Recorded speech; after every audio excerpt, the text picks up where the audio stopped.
professeur Kokolo. Le 27 août 1964, en ce moment-là, Kokolo avait 9 ans et 10 mois. Je venais de me marier avec sa grande sœur Rose.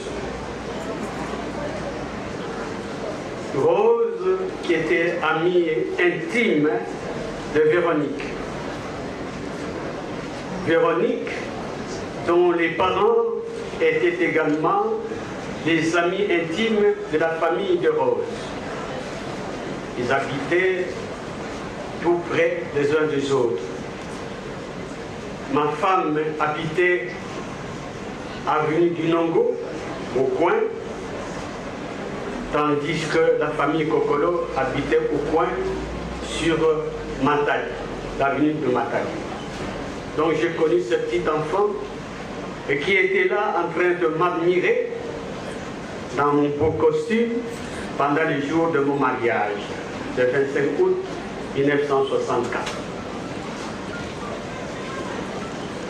Et je rentre en Europe avec sa grande sœur. Je reviens en 65 pour installer la télévision en RDC. Je revois le jeune homme. Et puis je disparais, je rentre de nouveau en Europe. L'IFASIC est créé en 73, le 28 mai 1973. Et je vois ma belle-sœur, Véronique, me recommander le petit Kokolo pour les études. Il me demande l'aide pour son inscription. Kokolo avait fait la pédagogie. Et nous l'avons, avec sa sœur, orienté vers le Lubumbashi.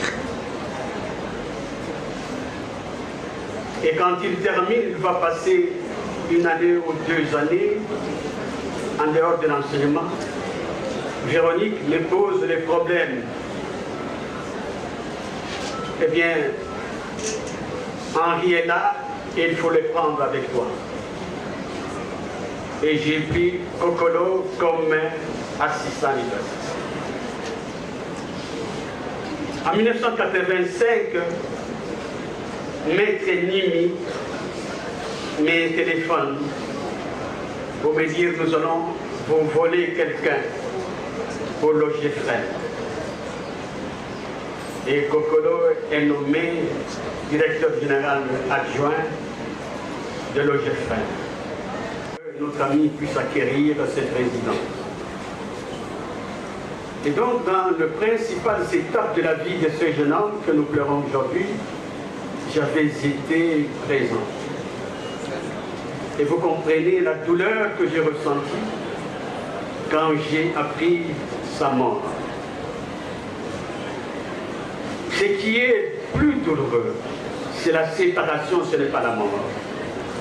Puisque dans nos traditions, dans nos religions, la mort ouvre la voie au paradis. Et donc, il n'y a rien à regretter, c'est un milieu de béatitude. Ce qui est douloureux, c'est la séparation. Elle est douloureuse parce que finalement, dans quelques années, si pas dans quelques mois, la mémoire de notre ami va s'estomper. Beaucoup vont oublier Kokolo. Beaucoup ne se souviendront plus de Kokolo. Et nous avons tous l'expérience de la mort et la douleur de la séparation. Ces garçons, ou plutôt ses beaux-frères, a été un grand professeur. J'avais l'habitude de parler aux étudiants. J'avais l'habitude d'assister à certains cours quand mes professeurs dispensaient des enseignements. j'avais parfois l'habitude d'assister au cours. Et je m'informais auprès des étudiants du comportement pédagogique et scientifique de chaque enseignant. J'ai eu Kokolo d'abord parmi mes assistants. Parmi mes assistants en carrefour d'actualité, séminaire d'actualité. À un moment donné, comme nous avions des problèmes de professeurs, de relations internationales, j'ai assumé pendant quelques mois les cours d'organisations internationales et d'histoire des relations internationales. Kokolo était là. Et quand je pose la question aux étudiants, que pensez-vous de tel enseignant, tel enseignant, il me décrivait les comportements de chaque enseignant. Kokolo était parmi les meilleurs enseignants de l'IFAS. C'était un meilleur pédagogue. La pédagogie, c'est la science de la transmission des connaissances. Vous pouvez être un grand scientifique sans être pédagogue, sans être capable de transmettre des connaissances.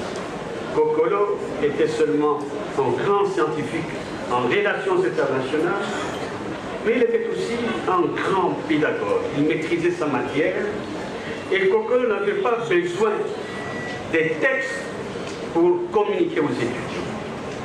J'avais enseigné à certains de mes étudiants, comme les Ekambo et tout cela, comment maîtriser la parole, comment parler sans recourir, n'est-ce pas, à une feuille. Eh bien, Kokolo montrait qu'il était vraiment capable, qu'il avait dompté ses principes. Kokolo était un grand pédagogue. Kokolo était un homme qui aimait le monde. Kokolo était un homme qui aimait, n'est-ce pas, le monde. Kokolo, tout le monde l'aimait. Les professeurs, les personnels administratifs, les étudiants, tout le monde aimait Kokolo parce que Kokolo aimait tout le monde. Eh bien, c'est cet amour qui le guide aujourd'hui là où il est et qui va continuer à nous protéger. Merci beaucoup.